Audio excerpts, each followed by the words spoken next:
इसमें हम दो ऑप्टिकल इंस्ट्रूमेंट टेलीस्कोप और ग्रेटिंग की रिजॉल्विंग पावर को डिस्कस करेंगे और इसके लिए एक्सप्रेशन का डेरिवेशन करेंगे। चलिए शुरू करते हैं। पहले हम लेते हैं टेलीस्कोप। पहले केस में हम क्या लेंगे? टेलीस्कोप को लेंगे। पहले हम देखते हैं कि अगर टेलीस्कोप है कोई, वहाँ दूर कोई दो पॉइंट ऑब्जेक्ट्स हैं और हम कह सकते हैं कि जिस केस में ये पॉइंट ऑब्जेक्ट्स जस्ट रिजॉल्व होंगे रिले क्राइटेरिया के अनुसार, तो जितना ये एंगल ऑब्जेक्टिव लेंस पर बनाएंगे उसे हम कहते हैं लिमिट ऑफ रिजोल्यूशन।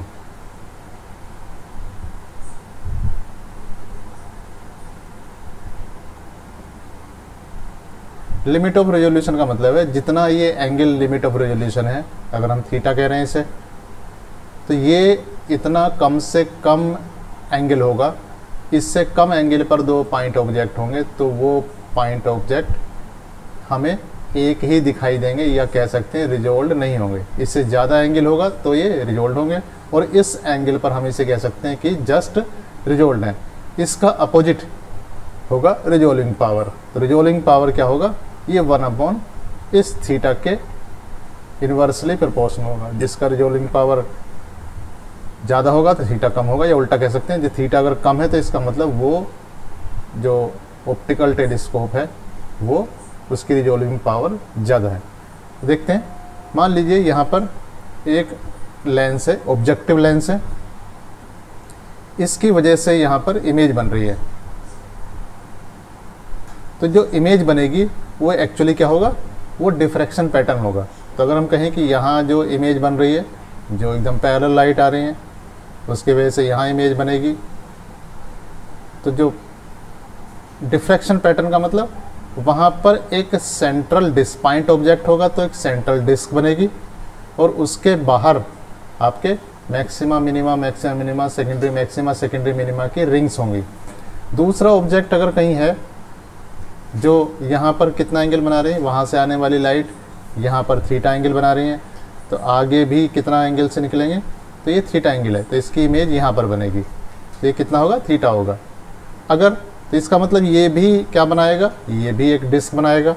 अब दोनों जो डिस्क बनेगी उनके सेंटर के बीच की डिस्टेंस अगर वो इनकी किसी डिस्क की रेडियस के बराबर है तब उसे कहेंगे जस्ट रिजॉल्व।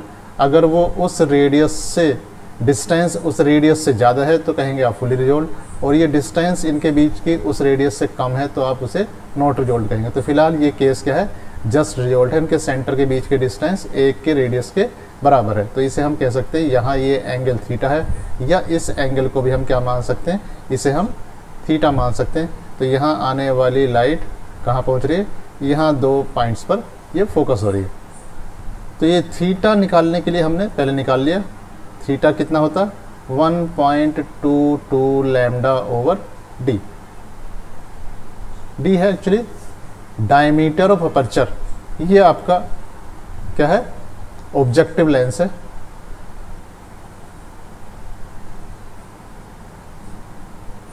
और इसका डी डायमीटर है, ठीक है।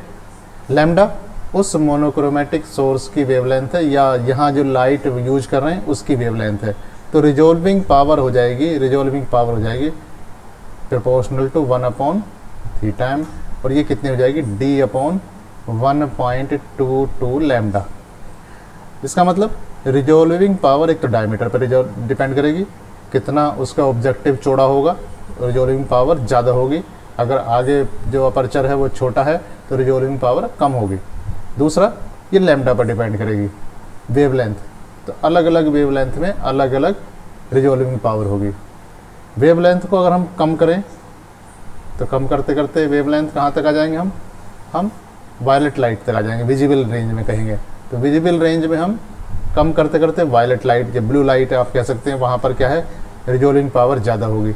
लेकिन इस लिमिट से आगे हमारा विजिबल रेंज गायब हो जाएगी।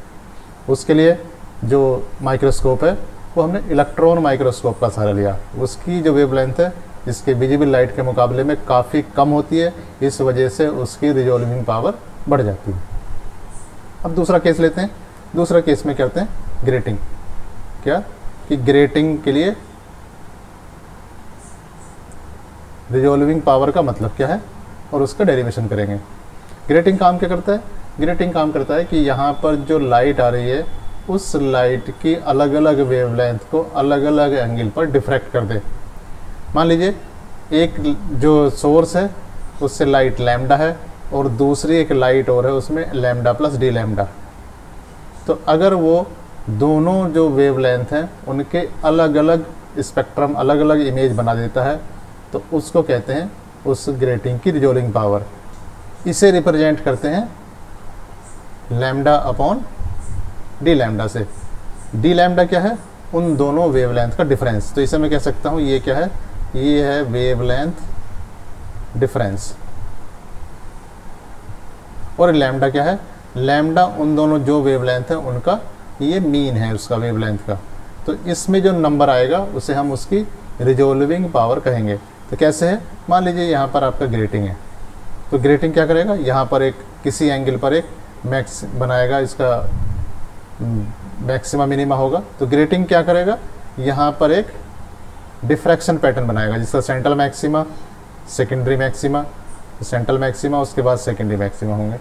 दूसरी लैम्डा वेवलेंथ के लिए मान लीजिए यहाँ से ये एक थीटा एंगल पर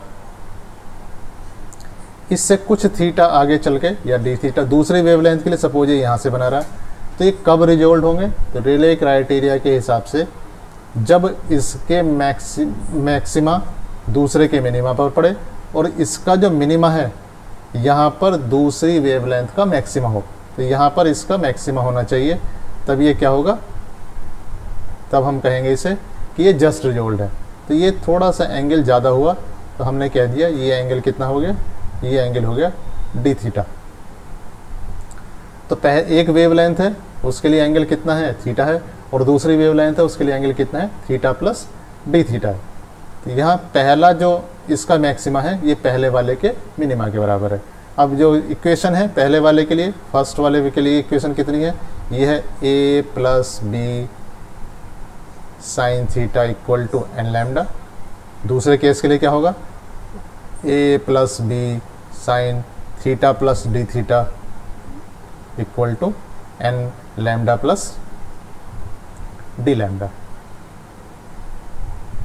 ठीक है, तो ये फर्स्ट वेवलेंथ का मैक्सिमा है और ये दूसरी वेवलेंथ का ये मैक्सिमा है।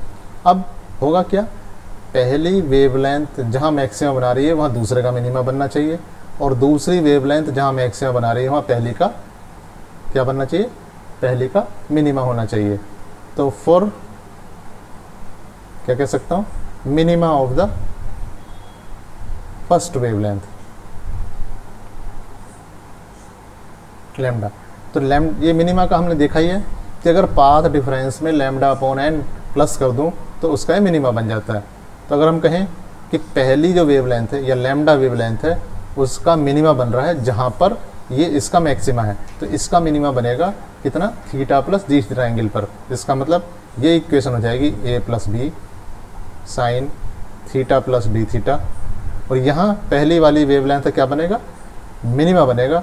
तो ये एन लैम्डा, इसमें पाथ डिफरेंस मुझे इंट्रोड्यूस करना होगा कितना? Lambda upon n. ये दूसरे वीडियो में समझाया हुआ है। तो यहाँ हो जाएगा। इसका मतलब अब इसे कंपेयर करते हैं कौन कौन सी इक्वेशन को। एक इस इक्वेशन को लेते हैं जो दूसरा लैम्डा प्लस डी लैम्डा है उसका मैक्सिमा, पहली वाली जो वेवलेंथ है लैम्डा उसका मिनिमा, दोनों एक ही एंगल पर बन रहे हैं थीटा प्लस डी थीटा। तो इनको अगर कंपेयर करेंगे तो लेफ्ट साइड इक्वल है, तो इसका मतलब राइट साइड भी इक्वल होनी चाहिए। तो राइट साइड इक्वल करेंगे तो कितना हो जाएगा? ये हो जाएगा n lambda plus n d lambda equal to n lambda plus lambda upon n. ये हो गया n d lambda equal to lambda upon N.